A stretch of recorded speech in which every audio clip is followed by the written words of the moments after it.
Hello, Todd. Oh, hi.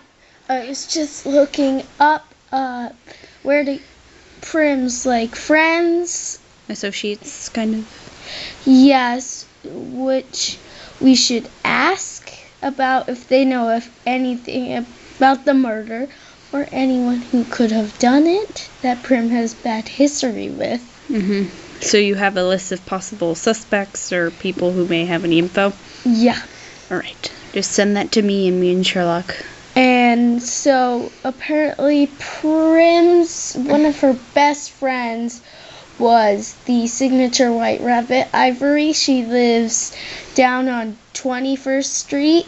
So I think you should go down there. Alright. Ask. Sherlock and I will head down there as soon as possible. Great. You're Ivory, the signature white rabbit. It's no hair technically, but yes, I am. And why are you here? We've come to know more about Prim, who she had enemies with, who she had friends. Well, I obviously was one of her friends, and I have a perfect alibi if you're trying to put me on the suspect list. No.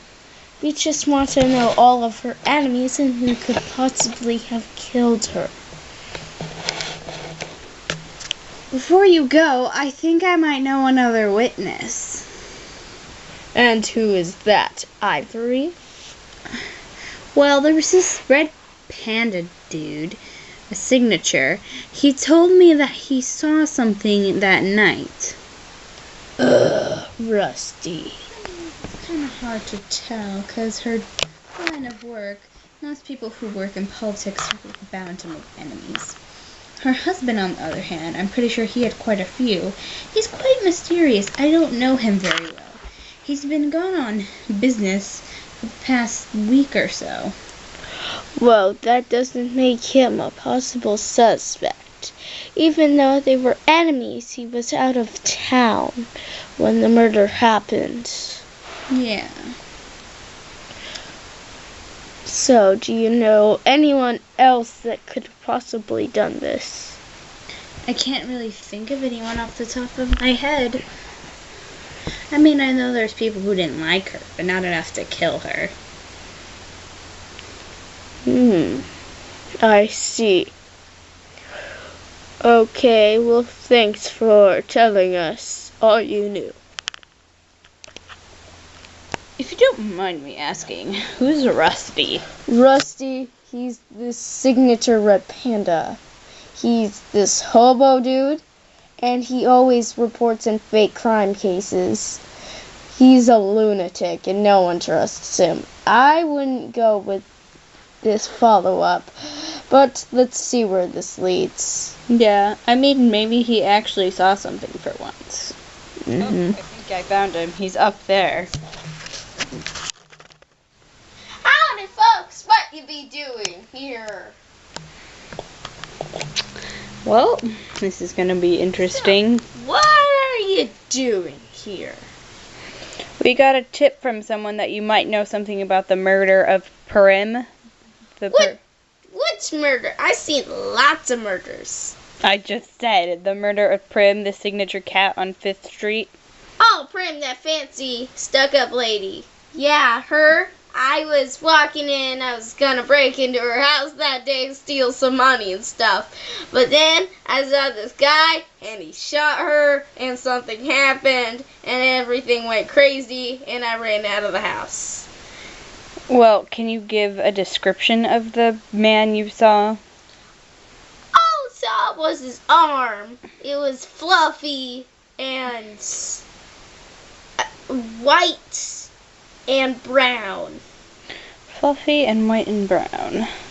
Do you have any clue of what species he is? I think he was a cat.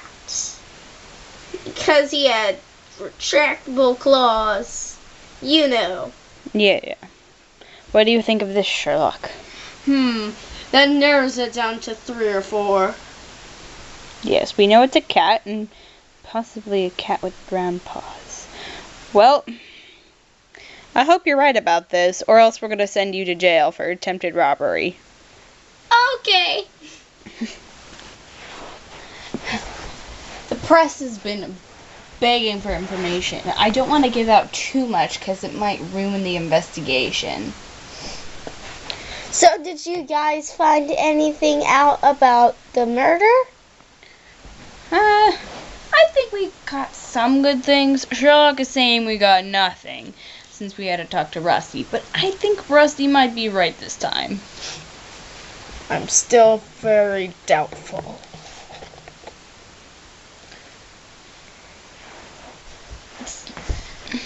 Hi, I'm here with Ganz News. Do you have anything about to say? No, get out. You can't just throw the press like that, sorry. Yes, I can. I know you're an African wild dog and she's a gazelle, but that doesn't mean you can do that. I'm a licensed police officer. I can do whatever I want, except for break the law. Personally, I don't really care. The press has been annoying me so much lately. Well, if we're rolling with Rusty's lead so far, I think we should have Todd look at all the criminals in our database that fit the description he gave. Maybe. I still don't trust Rusty. So, I was looking back at the crime scene for any more evidence, and you're not going to believe what I found. What'd you find? A tuft of fur, like a chunk.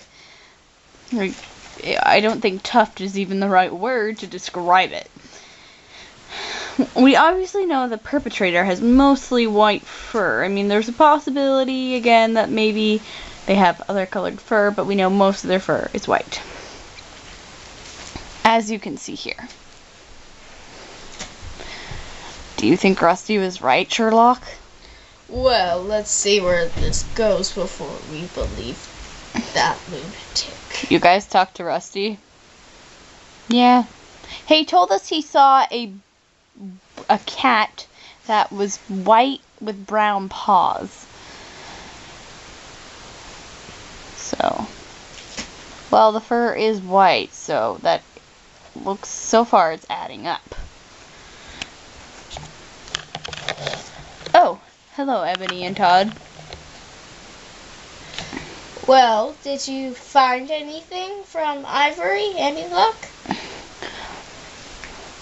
Not really. She didn't really know much, but she did give us a tip about Rusty and that he might have some information. You actually talked to Rusty? I wouldn't trust him. Yeah, but he said he saw a white and brown cat, and Copper found a big chunk of white fur in the crime scene. Well, let's see if this adds up before we declare Rusty. Yeah. White is quite a common fur color. A lot of animals have white just in their coat, like Copper and Todd. They're not completely white. So our perpetrator could have lost a chunk of white fur in a part of their coat. It might have not been their whole body or most of their body. And Ivory herself had white fur. This is true. We are not crossing Ivory off of our list of suspects yet, unless we check her alibi and it checks out. She's still a suspect, because again, the fur is a long white piece of fur, and she is a Arctic hare, so not really much needs to be said there.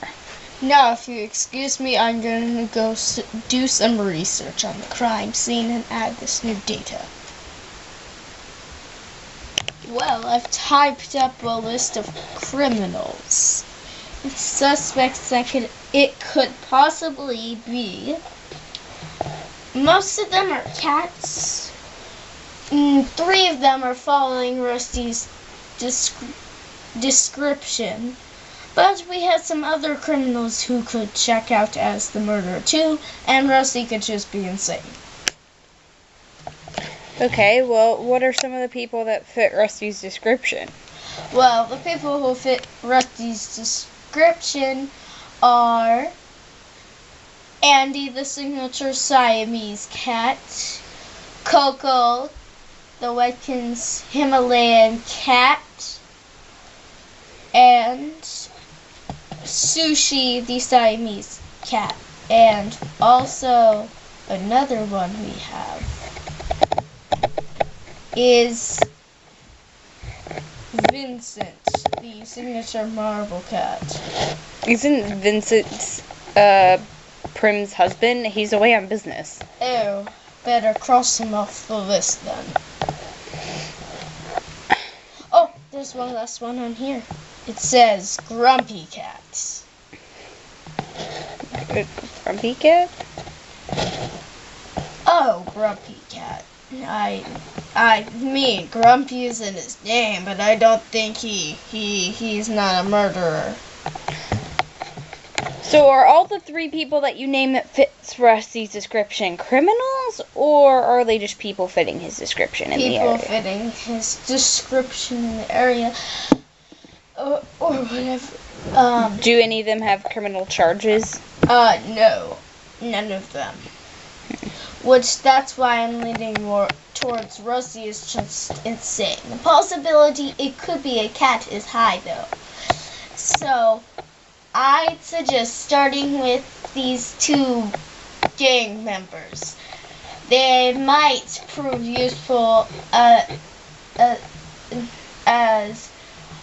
they could be the murderer, or they could know the murderer. Also, I want you 2 to get on the case because they've been causing some vandalism. Are you talking about Lena and Rena? Yeah. Oh. Well, I guess we're gonna go talk to Lena and Rena, Sherlock. Great. Just great. At least it's going to be better than talking to Rusty.